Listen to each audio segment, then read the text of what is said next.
এটি হচ্ছে সেই রূপকথার পানাম নগর। উঁচু উঁচু ইমারত, পুরানো শতাব্দীর সেই বিল্ডিংগুলো এখনো পড়ে আছে। নেই শুধু পানাম নগরে কোনো মানুষজন। মানুষ শূন্য পানাম নগরী এখন ভুতুড়ে পরিবেশ, যেটি ছিল 15 শতকের প্রতাপশালীদের নগরী। আজকে এই নগরীর ইতিহাস তুলে ধরব, সাথে জানাবো কিভাবে আসবেন এই নগরীতে।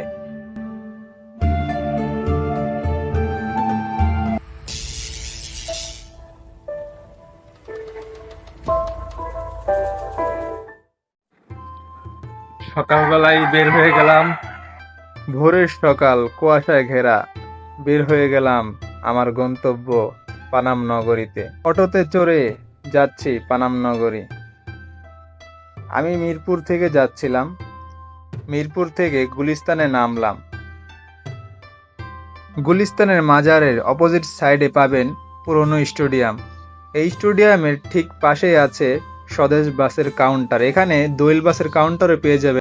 আমি স্বদেশ বাসের কাউন্টার থেকে একটি টিকিট ক্রয় করলাম, যার মূল্য ছিল 65 টাকা।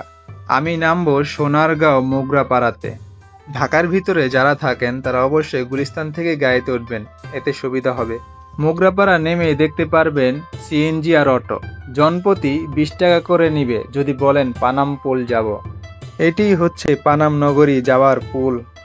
যদিও পুলটি ধ্বংস হয়ে গেছে। পুলটির দৈর্ঘ্য ছিল 72 ফুট আর প্রস্থ ছিল 15.5 ফুট। মাঝখানটা ছিল উঁচু। এই পুলটি পেরিয়ে পানাম নগরীতে প্রবেশ করতে হতো। নদীর ধারে সবুজের ভিড়ে কুয়াশায় ঘেরা পানাম নগরী। 15 শতকে ঈসা খাঁ বাংলার প্রথম রাজধানী স্থাপন করেছিলেন সোনারগাঁয়ে।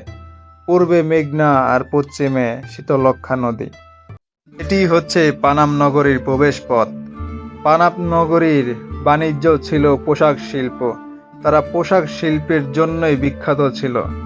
তারা ইন্ডিয়া, ইউরোপ এমনকি বিলেতের বাহিরের মানুষদের সাথে নদীপথে ব্যবসা করত, যার জন্যই নীল বাণিজ্য তাদের এই পানাম নগর দখল করে নেয়। নীল বাণিজ্য কেন্দ্রেই বসেছিলেন ইংরেজরা।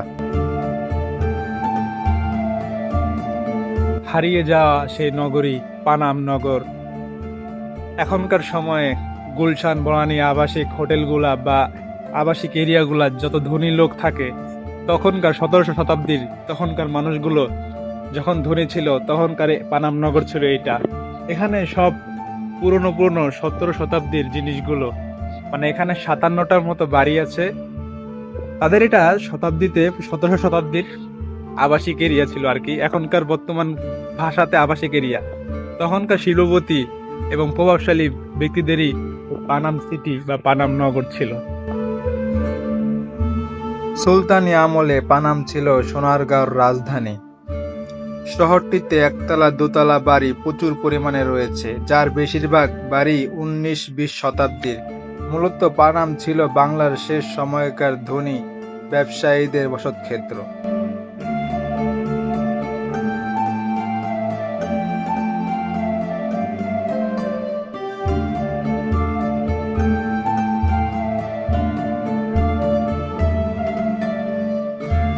বাংলার স্বাধীন রাজা ঈসা খাঁর পদচারণ ছিল এই নগরীতে। সুলতান আমল থেকে এখানে বিকশিত ছিল বাংলার সংস্কৃতি। বাড়িগুলো স্থাপনে অপূর্ব মিশ্রণ দেখা যায়। প্রতিটি বাড়ি কারুকার্য করা আছে। ইটের সঙ্গে ব্যবহার করেছে ঢালাই, লোহার তৈরি বাকেট।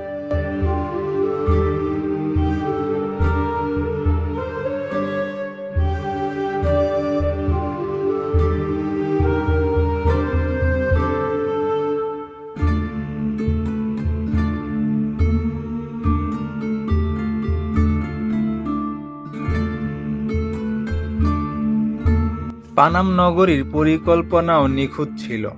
নগরীর পানি সরবরাহের জন্য দুপাশে 2টি খাল ও 5টি পুকুর আছে। প্রায় প্রতিটি বাড়ির সামনেই আছে কূপ ও কুয়া। নগরীকে জলাবদ্ধ মুক্ত রাখতে করা হয়েছে খালের দিকে ঢালু। প্রতিটি বাড়ি পরস্পর থেকে সমানজনক দূরত্বে রয়েছে। নগরীর যাতায়াতের জন্য রয়েছে একমাত্র রাস্তা, যা নগরীর মাঝখান দিয়ে বয়ে গেছে। নগরীর ভিতরে আবাসিক ভবন ছাড়াও আছে মসজিদ, মন্দির, গির্জা, মাঠ, গোসলখানা, নাচঘর। একটা সময় এই প্রভাবশালী পানাম নগরটি সৌন্দর্যে ফুটে উঠত, যা দূর দূর থেকে মানুষের নজর কাড়ত। এখন মানুষ শূন্যতায় ভুতুড়ে পরিবেশ হয়ে দাঁড়িয়েছে এই পানাম নগর। তবুও এই পানাম নগরে আসলে মনে হবে প্রতিটি বাড়ি যেন এক একটি জমিদারের বাড়ি।